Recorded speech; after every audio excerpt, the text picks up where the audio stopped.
Sequels will normally try to do one of two things: give us a completely new story with the same cast of characters from the original, or take what the original did and expand on it. Both of these ideas can work, but they more often than not fail, either because they don't really make you feel like you're watching a sequel, or because it makes you feel like you're just watching the first film again. Toy Story 2, for the most part, tries to do the latter. It takes the ideas from the original and attempts to build on top of them. To begin with, you have the idea that one of the characters might be more than just a toy. In the original, Buzz thinks he's a space ranger, and then later finds out that he's just a toy. In this film, it's sort of the other way around. Woody thinks he's just a toy, but then finds out he was a national phenomenon. Or more precisely, the character he is a toy of was. However, we also explore the fact that Andy is growing up and won't always want to play with his toys. Not something mentioned in the original. Woody is faced with an interesting dilemma. Should he go back to being Andy's toy for a few more years, and then face the possibility of being alone? Or become more than just a toy, and something that could last forever? The other side of this story with Buzz and the other four is more just a standard rescue mission.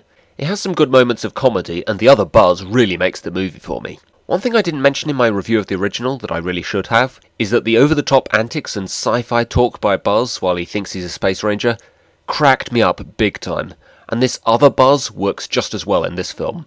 They really expand on the action, with more freedom for the group to move about, as well as giving these other four more to do. It's also interesting how Zurg is mentioned in the original, and appears in this one. It makes me wonder if they actually had it planned out all along. The final chase scene in the airport terminal and on the runway is a great example of taking a scene from the original and doing it in a different way on a bigger scale with higher stakes.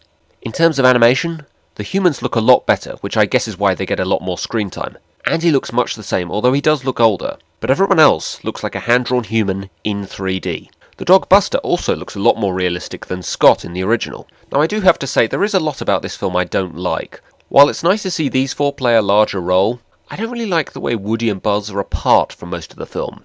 The first film was about Woody and Buzz together, and what they learned from each other.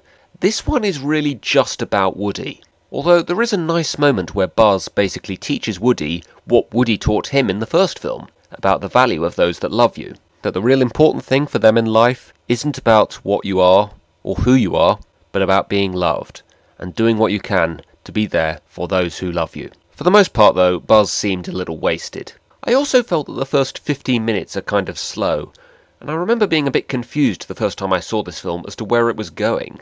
The actual plot doesn't really get going until Woody gets kidnapped. So there is no doubt in my mind that the original is the better film. With that said, there are some things this film does do better. To begin with, you have the songs. In this film, the characters in the film sing them. Yes, thank you. That's how it should be. None of this crap with Randy Newman basically telling me how I'm meant to feel about a scene where the visuals alone should really be enough.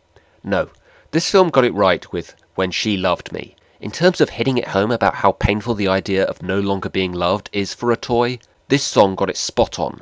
The Pixar films haven't really had that many songs, and of the few that they've had, this is really the only one that I liked. But man, did it work. It would have been very easy to explain the pain Jessie has gone through in the form of dialogue, but they knew that a song would be much more powerful. After that, you really couldn't blame Woody for choosing to stay.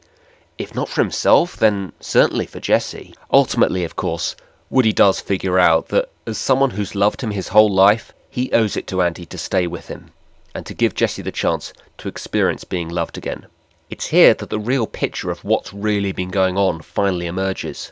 Prospector has never been loved by anyone, and he has been using them to try and get into the museum, so that he can be loved in the most artificial way. Prospector may be the villain, but his actions in forcing the rest of them into the museum do make sense, because that desire to be loved is so strong for him. The ending also makes it very clear about the fact that Andy is still growing up and it is still an issue, but Woody sums it up very well. It will be fun while it lasts. That's a great lesson.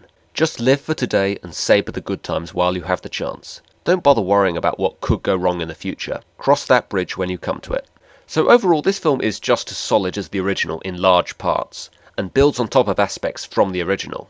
At no point do you ever feel like you're just watching the first film again, but you also very much see the aspects of the first film in this one. However, it is let down by a pretty slow and uninteresting first quarter hour, and having less for Buzz to do. It certainly isn't as good as the original, but it still gets a solid 8 out of 10.